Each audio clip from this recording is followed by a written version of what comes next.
dengan perantaraan usaha. Bagaimanakah harta kamu telah dihasilkan? Adakah ia halal ataupun haram? Sebahagian perbincangannya telah pun dinyatakan dalam hadis sebelum ini. Baginda sallallahu alaihi wasallam bersabda, jika seseorang itu menyedekahkan harta yang diperoleh dengan cara yang haram, maka sedekahnya tidak akan diterima. Jika dia berbelanja dengan harta itu, maka perbelanjaannya tidak akan diberkati.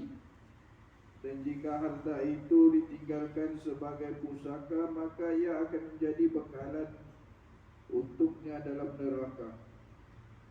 Dalam sebuah hadis lagi dinyatakan bahawa mana-mana daging, yakni bahagian badan manusia, yang subur daripada harta yang haram, maka api neraka lebih layak untuknya. Dalam sebuah hadis lain dinyatakan, sesiapa yang membeli kain berharga 10 dirham, sedangkan 1 dirham daripadanya ialah daripada sumber pendapatan yang haram, maka selagi kain itu ada di atas badannya, maka selama itulah solahnya tidak akan diterima. Terdapat sabdaan Nabi sallallahu alaihi wasallam dalam beberapa riwayat bahawa janganlah kamu menganggap rezeki itu jauh.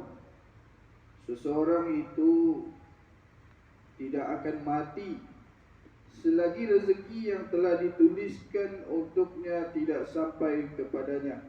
Oleh sebab itu, pilihlah cara yang lebih baik dalam mendapatkan rezeki. Usahakanlah rezeki yang halal dan tinggalkanlah yang haram.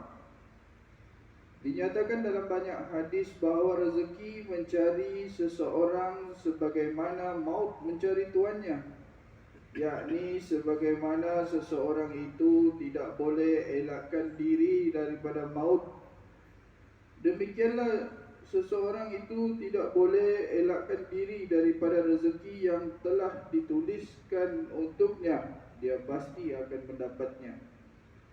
Dalam sebuah hadis dinyatakan bahawa jika seseorang ingin melarikan diri dari rezekinya pun, tetap rezeki akan datang kepadanya. Sebagaimana maut tidak boleh tidak, ia pasti akan datang kepadanya. Dalam sebuah hadis dinyatakan bahawa rezeki telah ditentukan untuk setiap orang.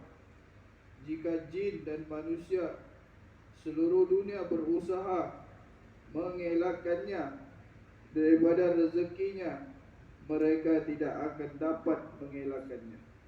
Dalam sebuah hadis, Baginda sallallahu alaihi wasallam bersabda bahawa jika kamu mempunyai 4 perkara, maka ketiadaan apa-apa benda pun daripada dunia ini tidak patut dirisaukan. Yang pertama, menjaga amanah. Yang kedua, kebenaran dalam kata-kata. Yang ketiga, perangai dan pembawaan yang baik. Dan yang keempat, kesucian rezeki. Dalam sebuah hadis dinyatakan bahawa bertuahlah seseorang yang mempunyai, yang pertama, pendapatan yang baik, yakni suci dan halal. Yang kedua, batin yang soleh. Yang ketiga, zahir yang mulia. Yang keempat, dan orang ramai terselamat daripada keburukannya. Bertuahlah seseorang yang beramal dengan ilmunya, yang menginfakkan harta yang lebih daripada keperluannya, dan menahan dirinya daripada berkata-kata yang tidak perlu. Pada suatu ketika Sayyidina Sa'ad radhiyallahu anhu telah memohon daripada Nabi sallallahu alaihi wasallam agar baginda sallallahu alaihi wasallam mendoakan untuk beliau supaya Allah Subhanahu wa taala menjadikan beliau seorang yang mustajab uddawat, yakni seorang yang makbul doanya.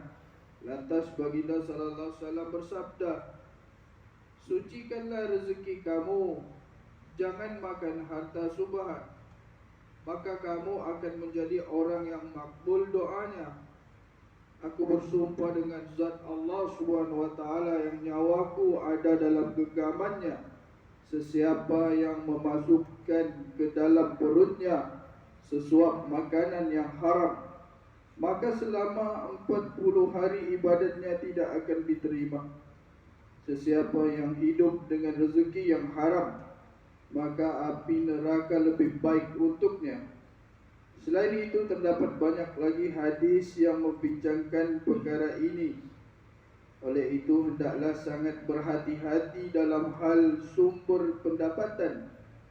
Jika dengan sifat berhati-hati itu berlaku apa-apa kerugian atau kekurangan dari segi zahir, masih lagi keberkatan akan didapati, dan dari segi masa depan, yakni di akhirat pula, kekurangan yang dialami di dunia ini. Kerana berhati-hati dalam sumber pendapatan tersebut tetap akan memberi banyak faedah dan dapat mengelakkan kerugian di akhirat nanti. Persoalan keempat yang dinyatakan dalam hadis di atas ialah di manakah harta dibelanjakan.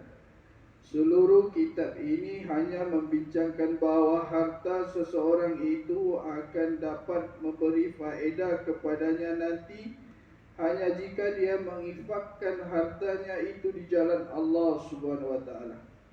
Kewujudan harta itu tanpa diinfakkan bukan sekadar ia tidak dapat memberi apa-apa manfaat, dan ia akan kekal sebagai sesuatu yang sia-sia, malah ia menyebabkan pelbagai kerugian yang telah dinyatakan pada bahagian akhir bab kedua. Di samping itu, ini ialah suatu kenyataan yang terang lagi jelas bahawa semakin banyak harta, maka semakin lama masa dalam penghisapan. Hari kiamat ialah hari yang sangat dahsyat, hari yang menghilangkan kewarasan, hari kepanasannya yang bersangatan menyebabkan manusia tenggelam dalam peluh sendiri. Disebabkan ketakutan yang sangat dahsyat, setiap orang kelihatan mabuk, sedangkan pada hakikatnya mereka tidak mabuk. Berkenaan keadaan itu, Allah Subhanahu wa taala berfirman dalam surah Al-Hajj ayat 1 hingga 2 yang bermaksud, wahai manusia, bertakwalah kepada Tuhan kamu. Sesungguhnya gempa hari kiamat itu ialah suatu perkara yang amat besar. Pada hari itu kamu melihat peristiwa-peristiwa yang mengerikan. Tiap-tiap ibu penyusu akan melupakan anak yang disusukannya, dan tiap-tiap wanita yang mengandung akan gugurkan anak yang dikandungnya, dan engkau akan melihat manusia mabuk padahal mereka sebenarnya tidak mabuk. Tetapi azab Allah Subhanahu wa taala amatlah berat, mengerikan. Dalam surah Al-Anbiya ayat 1, Allah Subhanahu wa taala berfirman yang bermaksud, telah hampir datangnya kepada manusia hari penghitungan amalan, sedangkan mereka dalam kelalaian, tidak hiraukan persediaan baginya.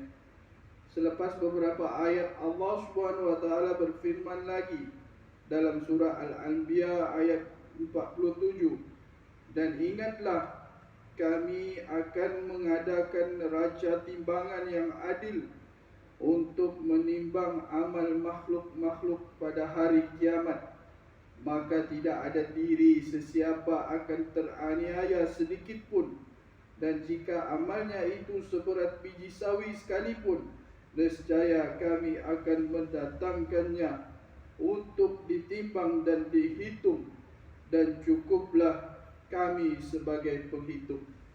Dalam satu ayat yang lain Allah Subhanahu wa taala berfirman dalam surah Ar-Ra'd ayat 18, bagi orang-orang yang menyahut suruhan Tuhan mereka sajalah balasan yang sebaik-baiknya, dan orang-orang yang ingkar, yang tidak menyahut suruhannya, kalaulah mereka mempunyai segala benda yang ada di bumi, disertai dengan sebanyak itu lagi, tentulah mereka rela menebus diri dengannya. Disediakan bagi mereka itu hitungan hisab yang seburuk-buruknya, serta tempat kembali mereka ialah neraka jahanam, dan amatlah buruknya tempat tinggal itu. Terdapat banyak lagi ayat lain yang memberi peringatan tentang penghisapan hari kiamat, kedahsyatannya dan kepentingannya. Sayyidatina Aisyah radhiyallahu anha berkata bahawa pada suatu ketika Rasulullah sallallahu alaihi wasallam bersabda, pada hari kiamat sesiapa sahaja yang dihisab maka dia akan binasa. Ini adalah kerana jika seseorang itu dihisab dengan sempurna, maka sangat-sangat sukar baginya. Sayyidatina Aisyah radhiyallahu anha telah bertanya, Allah Subhanahu wa taala memberitahu dalam surah Al-Insyiqaq bahawa hisab yang ringan akan berlaku. Baginda sallallahu alaihi wasallam bersabda, penghisapan yang disebut dalam surah itu hanyalah pembentangan amalan. Sesiapa yang dihisab amalnya, maka dia akan binasa. Dalam sebuah hadis, Sayyidatina Aisyah radhiyallahu anha berkata bahawa Rasulullah SAW selalu berdoa dengan doa ini, Ya Allah, hisabkanlah saya dengan penghisapan yang mudah. Saya pun bertanya, apakah yang dimaksudkan dengan hisab yang mudah? Baginda sallallahu alaihi wasallam bersabda, hisab yang mudah ialah dengan melihat buku catatan amalan seseorang. Allah Subhanahu wa taala terus memaafkannya. Namun seseorang yang dihisab, maka dia telah binasa. Sayyidina Abu Hurairah radhiyallahu anhu menukilkan sebuah hadis, sesiapa yang mempunyai 3 perkara, maka hisab untuknya akan dimudahkan, dan Allah Subhanahu wa taala akan memasukkannya ke dalam syurga dengan rahmatnya. Yang pertama, memberi kepada orang-orang yang menahan daripada memberi kepadanya. Yang kedua, memaafkan orang yang berbuat zalim terhadapnya. Yang ketiga, menghubungkan silaturahim dengan orang yang memutuskan silaturahim dengannya. Dalam sebuah hadis terdapat sabdaan Nabi sallallahu alaihi wasallam, pada hari kiamat nanti setiap orang daripada kamu pasti akan berbicara dengan Allah Subhanahu wa taala dalam keadaan tiada sebarang hijab antara dia dengan Allah Subhanahu wa taala, dan tiada sebarang perantaraan. Dia akan melihat sebelah kanannya dan mendapati amalannya yang dia telah lakukan di dunia. Dia melihat sebelah kirinya dan mendapati amalannya yang dia telah lakukan, sama ada baik atau buruk. Neraka di hadapannya, hindarkanlah diri kamu daripadanya. Sebaik-baik asbab untuk menghindarkan diri daripada neraka ialah sedekah. Maka bersedekahlah kamu, walaupun dengan hanya separuh daripada buah kurma. Dalam sebuah hadis Nabi sallallahu alaihi wasallam bersabda, aku telah diperlihatkan akan surga darjat yang paling tinggi dalam surga akan didiami oleh orang-orang miskin daripada kalangan muhajirin. Orang kaya dan wanita sangat kurang. Orang kaya dan wanita sangat kurang dapat memasuki tempat itu. Aku diberitahu bahawa orang-orang kaya terhenti di hadapan pintu syurga untuk menghadapi penghisapan, manakala para wanita pula sedang sibuk dengan cita emas dan perak. Dalam sebuah hadis lagi, baginda sallallahu alaihi wasallam bersabda, saya berdiri di pintu-pintu syurga, kebanyakan yang memasukinya ialah orang-orang miskin. Orang-orang kaya tertahan untuk penghisapan. Saya juga berdiri di pintu neraka dan saya nampak ramai wanita sedang masuk ke dalamnya. Dalam sebuah hadis lagi, Nabi sallallahu alaihi wasallam bersabda, anak Adam takut kepada dua perkara, sedangkan kedua-dua perkara itu baik untuknya. Pertama, dia takut kepada mati, sedangkan kematian ialah keselamatan dari fitnah. Yang kedua, dia takutkan kekurangan harta, sedangkan sebanyak mana harta kurang, sebanyak itulah hisab juga akan berkurang. InsyaAllah tuan-tuan yang dimuliakan oleh Allah Subhanahu Wa Taala, apa yang kita dengar kita dapat ambil kita amalkan dan kita sampaikan pada orang yang ada dalam majlis ini.